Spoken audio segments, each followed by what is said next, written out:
Hi, everyone. It's Shana and James here, and welcome to Point What's the Point? James and I are two retirees with nothing better to do who meet in the park, socially distanced, of course.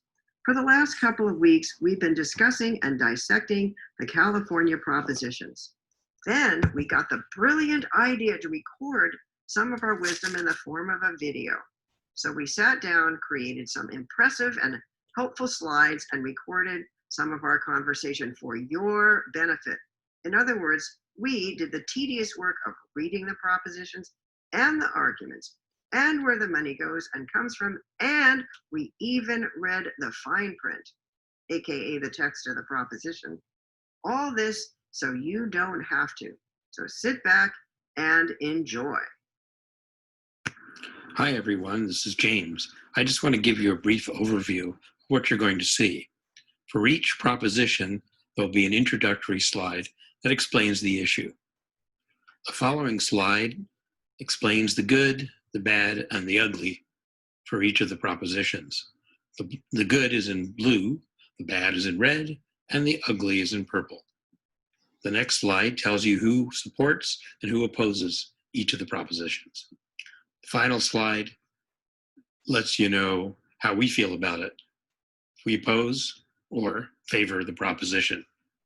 Enjoy. Here are two links to Ballotpedia and the California Secretary of State, both of which have excellent information about the propositions. Also remember that all these propositions only need a majority, which means 50% of the vote plus one. When deciding which way to vote, my quick rule of thumb is I look at the supporters. If I generally agree with them, I generally vote with them, and vice versa.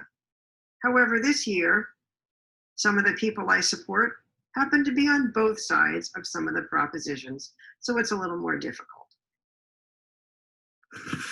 Prop 14 is a bond issue to continue supporting the Stem Cell Institute in San Francisco, which was created in 2004 by Prop 71.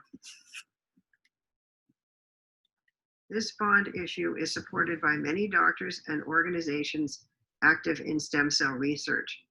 Stem cell research is very important in the treatment of cancer, diabetes, Alzheimer's, and many other common diseases. The bad is that this will create more debt for the state because it's a bond issue and the state needs to pay the money back. Support for Prop 14 comes from one person, a San Francisco real estate developer who happens to be the director of the Institute. Interestingly enough, there's no opposition.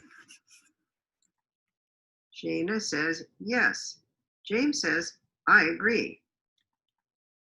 We gave each proposition a name we thought it deserved. Prop 15's name is Band-Aid on the Badly Broken. In recent years, commercial property owners have been paying a relatively smaller share of the property taxes as compared with homeowners. This proposition would change that. But the real question is, does it make property taxes more equitable or not?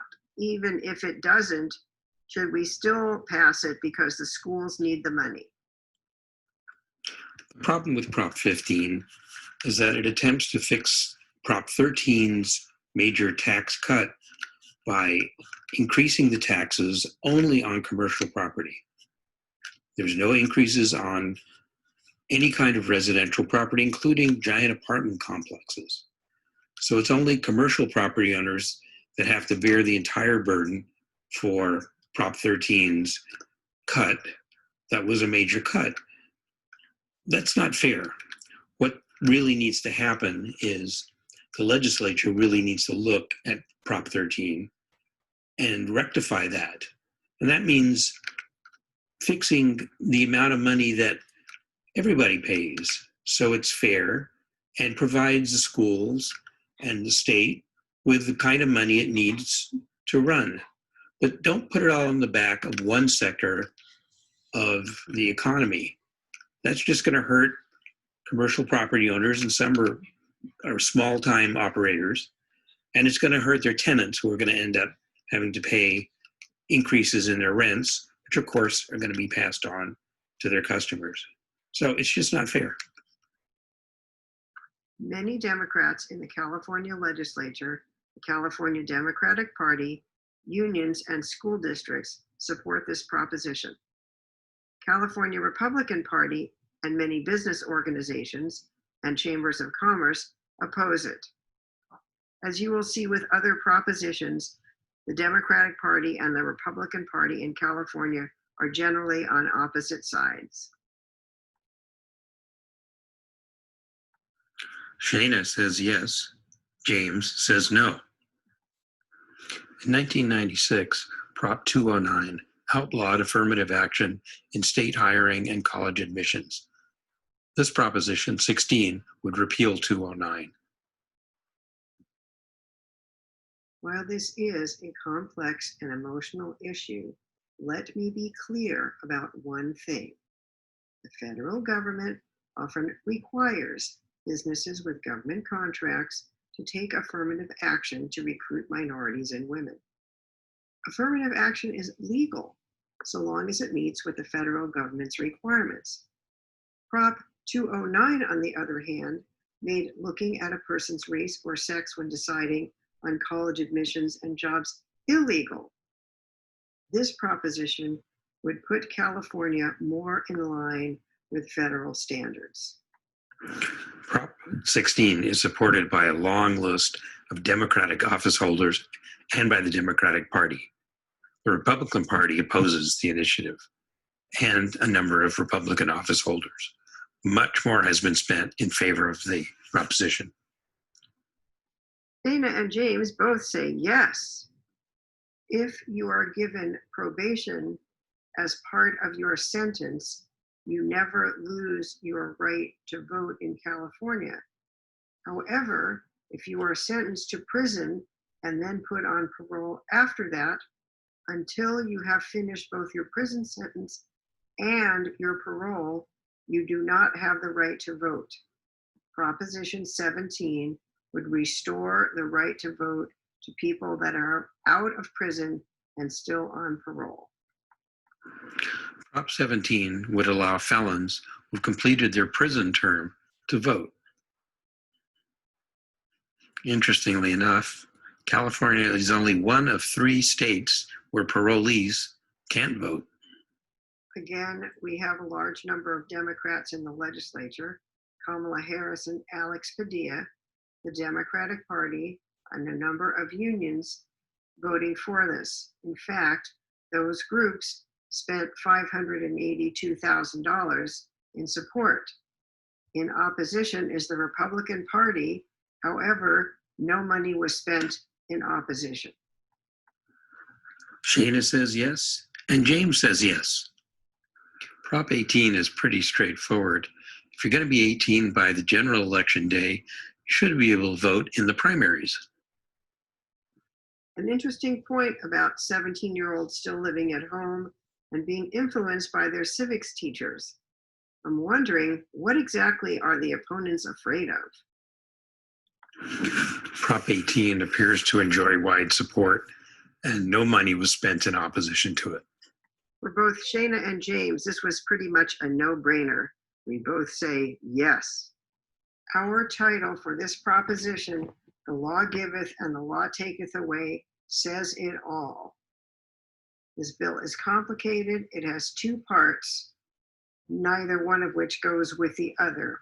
Part 1 is the giveth part. If you sell your house and buy a new one, and you're over 55, severely disabled, or the victim of a natural disaster, you get to carry over your old property tax base, which is very likely to be a lot lower than the one on your new house. If Prop 19 produces more property tax revenue, CAL FIRE and the schools will get more money, although it's actually unclear whether or not there will be any extra money. The winners will be seniors, those over 55, and those who lose their home because of a natural disaster. They'll get to keep their Prop 13 tax assessment up to 3 times. Of course, the biggest winners will be the real estate industry because more people will theoretically be selling their homes. Part 2, the law taketh away. Currently, if you inherit property from your parents or grandparents, you get to keep their tax basis, which is probably fairly low. This proposition would change that in a new and complicated way, unless you decide that you're going to live there. In that case, you're okay. Here's the taketh away part. Prop 19 is designed to prevent out-of-state billionaires from inheriting their grandmother's cottage in Malibu and then renting it out for vast sums while keeping grandma's nice low property tax basis. That inherited property, if it's over $1 million, will be subject to being reassessed at the current value, assuming you don't decide to live in that house. This proposition tests your math skills. I'm not going to try to explain it because it would take a really long time to do so. You'll just have to review the slide for yourself, or you can just pause the video while you read it. Prop 19 has wide support, including the governor, the Democratic Party, labor unions, Chamber of Commerce, and it's raised a lot of money. There's very little opposition. Small amount of money has been raised. Chief opposition is from the Howard Jarvis Taxpayers Association. Shana says yes, reluctantly, and James says yes. 3 past propositions reduce penalties for some crimes, allowing inmates to be released. This proposition would restore penalties for certain crimes. It also creates new categories for certain crimes, serial crimes, more than 2 previous shoplifting convictions, and organized retail offenses. That is shoplifting with another person or persons. The new crimes created in this bill, group shoplifting and multiple times of shoplifting, might be good ideas. Also, most of the 51 crimes now considered violent under this proposition might also be correct, but really, do we want to keep putting more people in prison for longer times again? Most of Prop 20's support comes from Republicans and police unions. It's opposed by Democrats, the teachers union, and the ACLU. Dana is using her rule of thumb and voting with the people that she generally supports. In this case, it's the Democrats, so she's voting no. James, on the other hand, says yes. The question is, do we want some form of state rent control, or should it be left up to the cities and counties to decide? Prop 21 liberalizes rent control and allows more local control through rent boards. This politicizes rent. One of the possible consequences, of course, is there would be possibly fewer rental units available. This proposition is supported by Bernie Sanders, the California Democratic Party, and several unions and liberal organizations like the National Lawyers Guild and the ACLU. However, it's opposed by Governor Newsom and the Republican Party and other unions. Shana says no, and James says no. Numerous court decisions and state law AB 5 have already decided that app-based workers for Lyft, Uber, DoorDash, etc. cannot be classified as independent contractors. Prop 22 is the industry's attempt to get around that ruling. It provides some benefits to the contractors, but nothing like they would have if they were employees. This proposition made both Shana and James angry. It purports to be a middle ground between the app-based workers taking care of themselves entirely and receiving no benefits, and being employees of the corporations where they would receive normal employee benefits. But in reality, if you read the proposition, you can see that the promises are vague, and in fact, it does not guarantee any of these workers even minimum wage. The main argument that the yes folks are putting out is that the drivers will lose their independence and their ability to work their own hours and set their own schedules. This is a specious argument.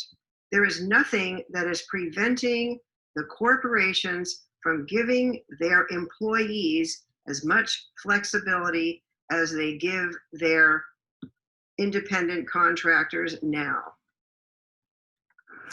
Business groups, and specifically Uber, Lyft, DoorDash, Instacart, Postmates, and all, as well as the Republican Party and police unions, are supporting Prop 22. The Democratic Party is opposed, and most unions. Much more money has been raised in support of Prop 22 as opposed to those who oppose it. Shana and James both had a real problem with this proposition, so it is most definitely no. At first glance, this proposition looks like it's aimed at the safety of patients by requiring a doctor to be present in the clinic at all times when dialysis is being performed. It also requires infection rates to be reported to the state, as well as state approval to close any of these clinics. However, on a closer reading of the proposition, it becomes clear that this is a labor dispute between the two companies that own most of the dialysis clinics and a union. Prop 23 is on the ballot by a union that wants to organize at two companies that don't want to unionize. Companies claim union demands, such as having doctors at each of its clinics, will cost too much and hurt their patients. This is really a labor management fight that shouldn't be before the voters. The disparity between what was spent by the two dialysis companies and the union is staggering. $93 million spent by the company and only $6.2 million spent by the union. Shana says no, and James says no. Prop 24 attempts to amend the Consumer Privacy Act of 2018. It's very lengthy and very complicated.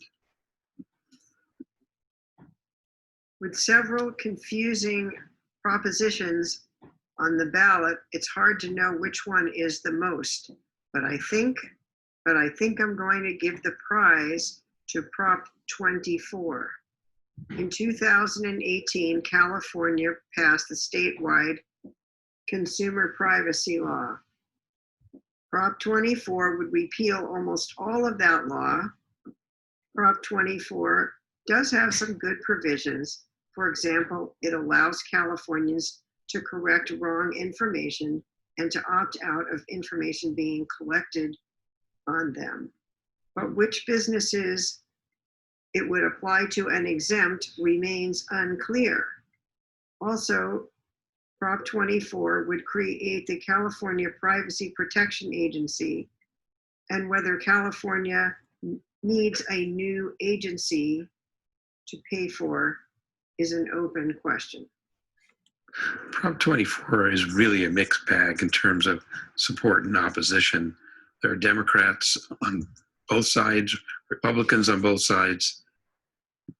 However, most of the money that's been raised is on the pro side with one particular donor.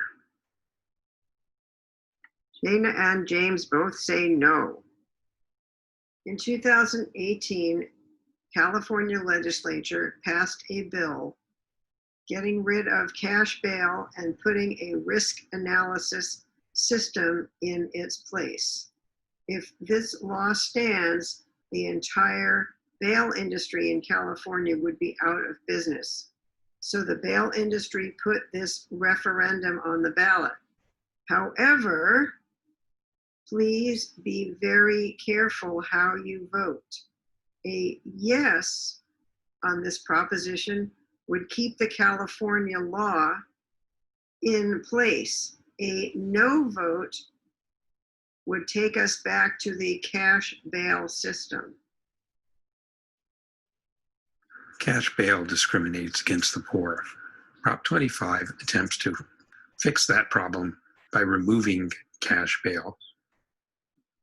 There are, of course, other factors courts could consider when deciding to release someone charged with a crime. Another instance of the Democratic Party, the Democrats, and some unions supporting a bill, while the Republicans and some business organizations oppose it.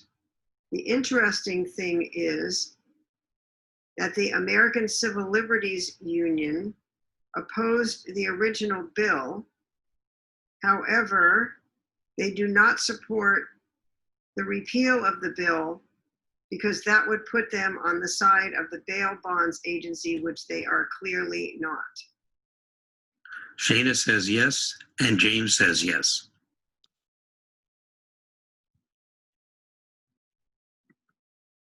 James and I have been sitting on our bottoms for the last couple of weeks. So to save you the trouble and give you a recap, we're giving you the bottom line.